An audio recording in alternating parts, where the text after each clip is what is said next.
For one family, they've already lost their daughter-in-law in the storm, and as Chris Pallone found out, their son is fighting for his life tonight. Chris? Mike, we've all heard so many times the number of people killed in the April 27th tornadoes that unless you've experienced that loss personally, most of us might become numb to it. Tonight, we put a face on the tragedy and chronicle one family's ordeal following an April 27th storm, which literally blew dozens of families apart. Just two kids I don't think could have been made any more in heaven for each other than they were. Just incredibly good relationship. That's how Frank Jones describes the marriage of his son Garrett and daughter-in-law Jennifer. After a whirlwind courtship, the two married last August. Frank says the pair was inseparable except when they were at work. They had returned home from dinner on April 27th when a massive tornado bore down on their Concord home. In just a few moments, this was all that was left.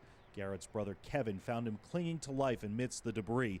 Moments before, Garrett and Jennifer had taken refuge in their bathroom. He remembers everything from the time they crawled into the tub until he was rescued, and he remembers everything. Today, Garrett Jones is on the 9th floor of UAB Hospital in critical condition. The tornado left him a widower at age 25. Jennifer didn't make it. But they did find her close by, but we didn't know that for about 36 hours for sure that it was her. But he was informed of that, and we felt like he could handle it mentally. We told him, and just tried to be there for him and for her family. They say no parent should outlive his child. Now, Frank Jones faces that possibility for the second time in his life. He lost a brother. Older brother passed away from cancer in 2001, and so this is really just a prayer session, non-ending, that started 2.5 weeks ago and continues. You wouldn't blame Frank Jones if he was mad at God, but he's not. While he doesn't understand why this has happened to his family and Jennifer's, he looks to his Savior for strength, not blame. He wants your prayers more than your sympathy, and he's convinced his son Garrett will one day walk out of the hospital. If he doesn't, Frank says, that means he's been reunited with Jennifer.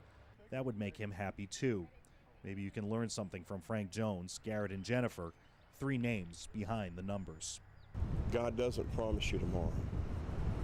Jen didn't know the 27th that was going to be her last day. We don't know, each of us don't know when our last day is. Only God knows that.